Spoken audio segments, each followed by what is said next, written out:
We live surrounded by motivational videos, inspiring quotes, and intense speeches that promise to push us into action. And for a few minutes, they work. We feel energized, determined, almost invincible. But that feeling fades quickly. Neuroscience explains why. Motivation based on external stimulation creates dopamine spikes. And dopamine is not pleasure, it is anticipation. It is impulse. It is the drive to act. The problem is that these spikes are unstable. They rise fast and fall even faster. It is like filling a bucket with small holes at the bottom. You can pour water into it again and again, but it never stays. Motivational videos might get you to the gym once, but they do not build habits. They do not build discipline. They do not build self-control. What truly sustains action over time is intrinsic motivation, the kind that comes from within, the kind that does not depend on excitement, the kind that is fed by repetition. There are no shortcuts. There may be smarter ways to study, train, or work, but even the smartest ways require consistency, repetition, persistence. Many people fight silent mental battles because they want results without going through the process. They want a defined body but not the daily commitment. They want freedom but not discipline.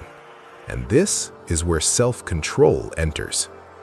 Discipline has a bad reputation. It feels rigid, exhausting, and painful, and it's often associated with periods of extreme effort followed by complete abandonment. Imagine an athlete preparing for a competition following an extremely restrictive diet. For weeks, they live under constant tension, intense training, little pleasure, rigid control. When the competition ends and they lose in the very first event, everything collapses. Fast food several times a week, disrupted sleep, no consistency.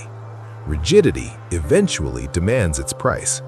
It was only when I studied Stoicism that my perspective changed completely. I realized that discipline and self-control are not enemies of freedom. They are its foundation. For the Stoics, discipline was a virtue, alongside perseverance, resilience, and mastery of the self. Seneca warned us not to waste our time. Marcus Aurelius constantly reminded us that acting now is essential because life is short. Not to live in stress, but to live with intention. For them, discipline did not mean suffering. It meant aligning action with purpose. The dictionary defines self-discipline as the ability to do what must be done even when one does not want to. But this definition fails at a crucial point. If we do not desire something, why would we do it? The real problem is that many times we pursue goals that are not truly ours. They are other people's expectations, social pressure, imposed paths. Remember memento mori. You will die. Life is far too short to live misaligned. Discipline is not waking up at 4 in the morning because someone said that is success. Discipline is repeating actions towards a clear and consciously chosen goal. The brain only releases dopamine when it expects a reward. If you are not motivated, it's likely because you cannot clearly see the reward. But before that, something even more basic comes first. If you sleep poorly, your brain does not seek progress, it seeks rest. If you sleep less than 7 hours or your sleep quality is poor, the nervous system enters survival mode. In that state, procrastination becomes logical. Procrastination is also a form of motivation. It is motivation to compensate for an unmet physiological need. That is why foundational discipline comes before any higher goal. Sleeping well, eating properly, moving your body. Everything else is shaped by this. Do not expect self-control if you are exhausted. Do not expect conscious choices if your body is depleted. Physical activity does not need to be intense training. A 15-minute walk is enough to change brain chemistry. If you do the basics and abstain from what harms you, you are already practicing discipline. The Stoics knew that life has an end, and that wasting time is wasting existence itself. Self-control, work, and purpose walked together. They were not lazy. Living in harmony with nature meant using the body and the mind correctly.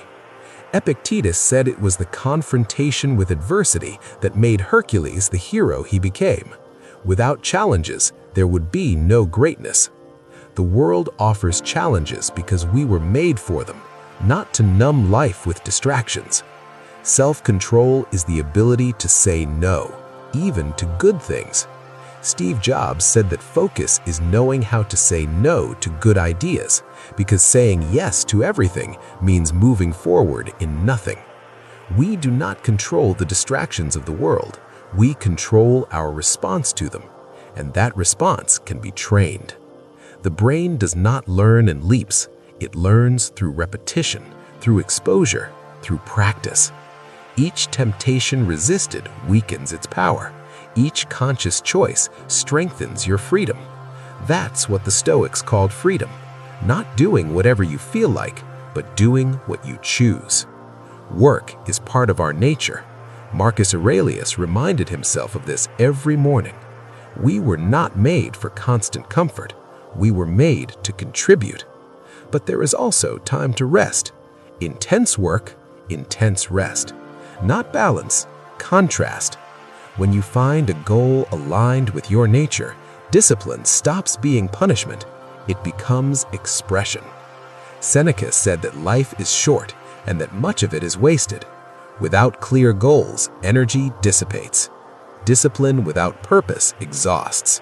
Purpose without discipline goes nowhere. Choosing a clear goal is an act of self-control. Following it day after day is an act of freedom. If you want to live better, start by respecting yourself, your time, your body, your mind. That's where true discipline begins. If you want to receive your weekly dose of wisdom and practical methods to apply, subscribe to the channel and watch your life improve with every new piece of content. Give life your best version.